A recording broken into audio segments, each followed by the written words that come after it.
नागपुर हिंसा की जांच में एटीएस की एंट्री। सूत्रों के हवाले से खबर, महाराष्ट्र एटीएस भी कर रही है हिंसा की जांच। पत्थरबाजी की पैटर्न की जा रही है जांच। आधिकारिक तौर पर एटीएस को जांच के आदेश नहीं।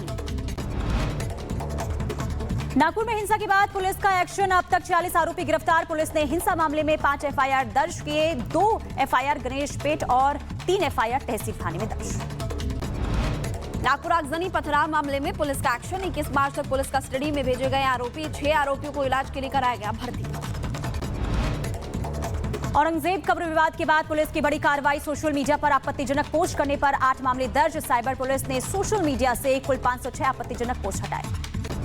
नागपुर में हिंसा को लेकर बोले बीजेपी नेता अमित मालवीय। ट्वीट कर अबू आजमी, इमरान मसूद ओवैसी को ठहराया जिम्मेदार। नागपुर में शीतला मंदिर में महिलाओं ने फिर से शुरू की पूजा अर्चना। स्थिति ठीक हो इसके लिए की माता रानी से कामना। जम्मू कोर्ट से आप विधायक महाराज मलिक के खिलाफ जारी किया गया गैर जमानती वारंट और नोटिस दिए जाने के बावजूद कोर्ट में पेश नहीं हुए थे। मानहानि का मामला। उत्तर प्रदेश के कैबिनेट मंत्री संजय निषाद का विवादित बयान और कहा 7 दारोगाओं का हाथ पैर तुड़वाया और फिर यहां पहुंचा। यहाँ ऐसे नहीं पहुंचा हूँ। 7 दरोगा का हाथ पैर तोड़वा कर उसे गड्ढे में फेंकवा कर तब डॉक्टर संजय आया है। जरूरत हुआ तो दरोगा के खिलाफ भी कार्रवाई कराएंगे। और जम्मू कश्मीर में एनआईए का बड़ा एक्शन। घुसपैठ से जुड़े हुए मामलों की जांच तेज। जम्मू में 12 जगहों पर एनआईए की छापेमारी। जम्मू कश्मीर के शोपियां में आतंकियों की बड़ी साजिश नाकाम। बम निरोधक दस्ते ने आईईडी को किया डिफ्यूज। हबरीपोरा इलाके में आतंकियों ने लगाई थी आईईडी। उत्तराखंड में अवैध मदरसों पर कार्रवाई लगातार जारी है। और आपको बता दें कि सितारगंज और काशीपुर में 15 मदरसे किए गए सील। पंजीकृत न होने वाले मदरसों को सील किया जा रहा। संभल में अवैध कब्जे पर बुलडोजर चलाने की तैयारी। वारिस नगर में बने अवैध मस्जिद और घरों के कागजों की हुई जांच। सरकारी जमीन पर अवैध निर्माण पर होगा एक्शन। संभल की शाही जामा मस्जिद में आज रंगाई पुताई के काम का आखिरी दिन है। एएसआई की निगरानी में बाहरी दीवारों पर हो रहा सफेदी का काम। महाराष्ट्र के पुणे में हुआ दर्दनाक हादसा। गाड़ी में सवार 4 लोगों की दर्दनाक मौत। एक ही कंपनी के कर्मचारी थे चारों यात्री। गुरुग्राम में शराब कारोबारी की हत्या। ऑफिस में घुसकर बदमाशों ने गोली मारी और घटना का सीसीटीवी सामने आया। अमरोहा में खुद की बंदूक से घायल हुआ बदमाश। वारदात को अंजाम देने की फिराक में था शख्स। सीसीटीवी में कैद हुई घटना। यूपी के अमरोहा में युवक ने आपसी विवाद में हाईवे से धक्का दिया। डीसीएम के नीचे दबकर मौत हुई और घटना का फुटेज सामने। अलीगढ़ में पुलिस ने बरामद किए चोरी के किए हुए 71 मोबाइल। 12 लाख से ज्यादा आंकी जा रही है कीमत। यूपी के बुलंदशहर में दबंगों के हौसले बुलंद। दबंगों ने युवक को तीसरी मंजिल से लटकाकर बुरी तरह से पीटा। 6 आरोपियों के खिलाफ केस दर्ज हुआ। उत्तर प्रदेश के मैनपुरी में दबंगों के घर में घुसकर जमकर मारपीट की गई। मामूली विवाद पर लाठी डंडों से पीटा गया। पुलिस मामले की जांच कर रही है। यूपी के बरेली में हिस्ट्री शीटर की हत्या के 2 आरोपी गिरफ्तार और पूछताछ के बाद पुलिस ने दोनों आरोपियों को जेल भेजा। उत्तर प्रदेश के बरेली में हत्या मामले में भतीजा गिरफ्तार। संपत्ति के लालच में की चाचा की हत्या। कार्रवाई में जुटी पुलिस की टीम। यूपी के कुशीनगर में 15 लाख से ज्यादा की अवैध शराब नष्ट। कोर्ट के आदेश पर आबकारी विभाग ने की बड़ी कार्रवाई। उत्तर प्रदेश के सीतापुर में प्रोविजन स्टोर और 2 मंजिला मकान में गैस सिलेंडर फटने से लगी आग। स्टोर समेत घर का सारा सामान जलकर राख।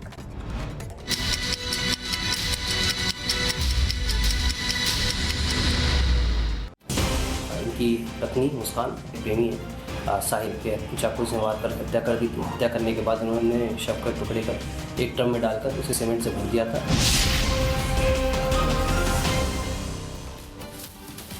और अब आपको खबर बताएंगे यूपी के मेरठ से, क्योंकि यहां से एक सनसनीखेज मामला सामने आया है। अब पत्नी ने प्रेमी के साथ मिलकर पति की हत्या कर दी है। पुलिस जांच पड़ताल कर रही है। शव के 15 टुकड़े किए। शव के टुकड़ों को घर में ड्रम में डालकर सील कर दिया। पुलिस ने महिला और उसके साथ जो शख्स था उसको गिरफ्तार कर लिया है। पत्नी ने बेरहमी से पति की हत्या की। और आपको बता दें कि पुलिस कार्रवाई कर रही है। ये तस्वीर आप देख रहे हैं। ड्रम को भी सील किया और इसी ड्रम में 15 टुकड़े करके अपने पति के इस ड्रम में डाले थे और उसके बाद उसको बंद कर दिया था। ड्रम में रखकर सीमेंट भरी। लव मैरिज हुई थी। क्राइम सीन अब बनाया जाएगा। पुलिस पूछताछ करेगी, क्योंकि जो आरोपी है, दोनों आरोपियों की गिरफ्तारी हो चुकी है। लेकिन मेरठ से एक हैरान कर देने वाला मामला आपको बता रहे हैं। 15 टुकड़े मिले और इसके बाद से ही लगातार पुलिस जांच पड़ताल कर रही। घर वालों से भी पूछताछ की जाएगी। उत्तर प्रदेश के मेरठ में युवक की बेरहमी से हत्या की। पत्नी ने बॉयफ्रेंड के साथ मिलकर हत्या की प्लानिंग की थी पूरी बकायदा, और हत्या के बाद शव के 15 टुकड़े कर दिए। ड्रम में लाश रखी, शव को ड्रम में रखकर सीमेंट का गोल बना दिया। और 22 दिन पहले लंदन से युवक आया था पत्नी का बर्थडे मनाने, मेरठ आया था, लेकिन आप देखिए बर्थडे मनाने के चक्कर में पत्नी ने पति की हत्या कर दी।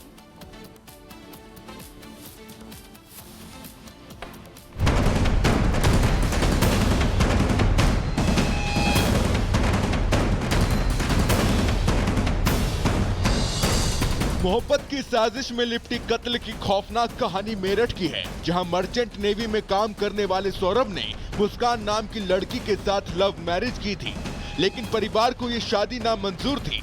नतीजा ये हुआ कि परिवार ने दोनों को बेदखल कर दिया।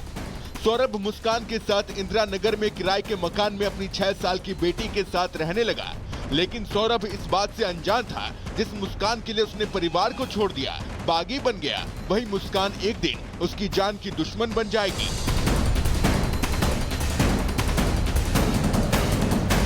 सौरभ की पत्नी मुस्कान ने अपने बॉयफ्रेंड साहिल शुक्ला के साथ मिलकर सौरभ की हत्या कर दी। मुस्कान ने सौरभ के सीने में छुरा घोंप दिया। लाश ठिकाने लगाने के लिए मुस्कान के बॉयफ्रेंड साहिल ने लाश के 15 टुकड़े किए और इन टुकड़ों को ड्रम में भरकर उसे सीमेंट के घोल से पैक कर दिया।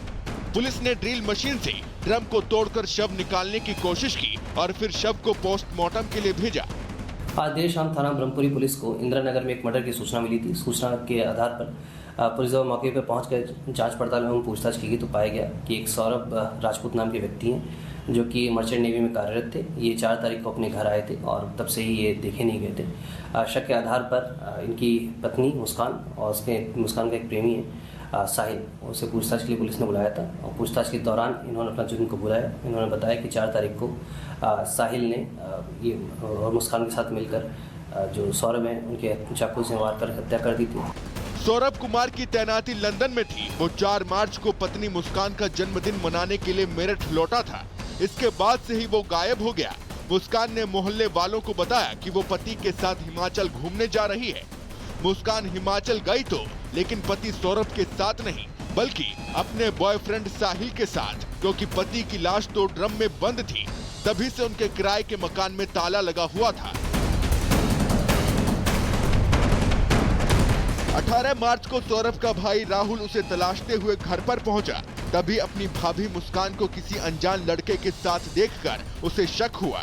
जब वो घर के अंदर पहुंचा तो लाश की बदबू से उसका शक यकीन में बदल गया।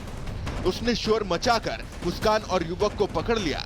आवाज सुनकर आसपास के लोगों की भीड़ इकट्ठा हुई, जिसके बाद पुलिस ने मौके पर पहुंचकर आरोपी मुस्कान और उसके बॉयफ्रेंड साहिल को गिरफ्तार कर लिया। करने के बाद उन्होंने शव के टुकड़े कर एक ड्रम में डालकर उसे सीमेंट से भर दिया था। पुलिस द्वारा जो शव है उसको रिकवर कर लिया गया है। शव को पोस्टमार्टम के लिए मोर्चरी भिजवाया गया है और इसमें जो दोनों ये हैं साहिल और मुस्कान, इन दोनों को हिरासत में ले लिया गया, गिरफ्तार कर लिया गया है। परिजनों की तहरीर के आधार पर सुसंगत धाराओं में मुकदमा पंजीकृत कर लिया गया है। अब इन दोनों को ही माननीय न्यायालय के सामने पेश कर आवश्यक विधिक कार्रवाई की जाएगी। आखिर सौरभ को क्यों रास्ते से हटाया गया? हत्या के पीछे क्या वजह थी? लव ट्रायंगल या फिर कुछ और? पुलिस आरोपियों से ये तमाम सवाल पूछेगी, जिससे इस मर्डर केस की गुत्थी सुलझेगी। Bureau report, Republic Bharat.